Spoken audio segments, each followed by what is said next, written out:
میں نے آپ کو دیکھا آپ بہت خوش ہیں اور خوشی کی زیادتی سے ہاتھ اور سر ہلا رہے ہیں۔ آپ کو اس حالت میں دیکھ کر میں مسکرا اٹھا، اس لیے آپ مجھے معاف کر دیں۔ ابو معاشر نے کہا، اللہ آپ پر رحم فرمائے، آپ سے کسی طرح کی باس پرس نہیں۔ ایک مرتبہ ایک شخص نے آپ کی داڑھی میں سے تنکا نکال کر وہیں مسجد میں ڈال دیا۔ جب تک لوگ آپ کی خدمت میں موجود رہے اور باتیں کرتے رہے، آپ کی نگاہ برابر اس تنکے کی طرف رہی۔ آخر لوگوں کی نظر بچا کر آپ نے اس تنکے کو اٹھایا اور اپنی آستین میں رکھ لیا، پھر مسجد کے باہر ڈالا۔ یہ مسجد کا ادب اور احترام تھا، اور مطلب یہ تھا کہ جس چیز سے داڑھی کو صاف رکھا جائے اس سے مسجد کو بھی صاف رکھنا چاہیے۔ خالد بن احمد زحلی بخارا کا گورنر تھا۔ اس نے آپ سے درخواست کی کہ آپ شاہی محل میں آ کر مجھے اور شہزادوں کو حدیث اور تاریخ کا درس دیں۔ امام بخاری نے صاف انکار کر دیا اور ان کو بتا دیا کہ علم کے قدردان اب بھی موجود ہیں جن کو دنیا کی کوئی پرواہ نہیں۔ جو پیغام لے کر آیا تھا اس کی زبانی کہلا بھیجا۔ میں حرم شاہی میں جا کر خوشامدی نہیں بننا چاہتا، اس میں علم کی بے قدری ہے۔ اب گورنر نے درخواست کی کہ اگر آپ حرم شاہی میں تشریف لانا پسند نہیں کرتے تو شہزادوں کے لیے خاص وقت دیں جس میں عام لوگ نہ ہوں۔ آپ نے جواب میں فرمایا، یہ نبی اکرم صلی اللہ علیہ وسلم کی میراث ہے، اس میں عام خاص سب کا برابر حصہ ہے۔ میری درسگاہ اور مسجد کا دروازہ ہر وقت اور ہر شخص کے لیے کھلا ہے، جسے شوق ہو آ کر فائدہ اٹھا لے، کسی کے لیے روک ٹوک نہیں۔ میں کبھی ایسی درخواست منظور نہیں کر سکتا۔ اگر میرے جواب سے ناخوش ہو تو بزور میرا درس روک دو۔ اس صاف اور بے لاگ جواب سے والی بخارا سخت برہم ہوا اور شہر سے آپ کو باہر نکالنے پر تل گیا، لیکن امام بخاری کا سکہ تمام مسلمانوں پر ایسا جمع ہوا تھا کہ وہ طاقت کے بل پر بھی کچھ نہ کر سکا۔ آخر دوسرا طریقہ اختیار کیا، چند لوگوں کو اس بات کے لیے مقرر کیا کہ امام بخاری پر کوئی ایسا الزام لگایا جائے کہ عام لوگ آپ سے بدظن ہو جائیں۔ چنانچہ ایک جھوٹا الزام لگایا گیا اور شہر چھوڑنے کا حکم دے دیا گیا۔ الزام یہ تھا کہ امام بخاری قرآن کے الفاظ کے مخلوق ہونے کے قائل ہیں۔ اس پر شہر میں ہنگامہ کھڑا ہوا۔ یہ ہنگامہ بھی دراصل ان لوگوں نے کھڑا کیا تھا۔ آپ شہر چھوڑنے پر مجبور ہو گئے۔ شہر سے جاتے وقت آپ نے یہ بد دعا دی، اے اللہ، جس بات کا ان لوگوں نے مجھ پر الزام لگایا ہے تو وہی بات ان کی اپنی ذات اور ان کی اولاد میں دکھا۔ چند روز بعد ہی اس دعا کا اثر ظاہر ہوا۔ خراسان کے حکمران نے بخارا کے حاکم خالد بن احمد زحلی کے بارے میں یہ فرمان جاری کیا کہ اسے گدھے پر بٹھا کر شہر میں گھمایا جائے، اس کے بعد قید میں ڈال دیا جائے۔ انجام یہ ہوا کہ یہ قید میں ہی مر گیا۔ جن لوگوں نے امام بخاری پر الزام لگانے میں حصہ لیا تھا ان میں سے ہر ایک کا انجام بد سے بدتر ہوا۔ ان میں سے حریث بن ورقہ کو تو وہ ذلت اٹھانا پڑی جو بیان سے باہر ہے۔ الزام لگانے کے لیے حاکم بخارا نے اس شخص کو آگے کیا تھا۔ امام بخاری بخارا سے نکل کر بیکند پہنچے، لیکن اس الزام کی خبر بیکند بھی پہنچ چکی تھی۔ وہاں دو فریق ہو گئے۔ ایک امام بخاری کو اس الزام سے بری سمجھتا تھا، دوسرا گروہ مفسدوں کا تھا۔ امام بخاری نے اس صورتحال میں وہاں ٹھہرنا مناسب نہ سمجھا۔ اس دوران میں سمرقند کے لوگوں کو آپ کے بیکند پہنچنے کی خبر مل گئی۔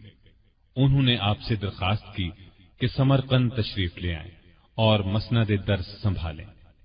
آپ نے درخواست منظور فرمائی اور سمرقند کے لیے روانہ ہوئے۔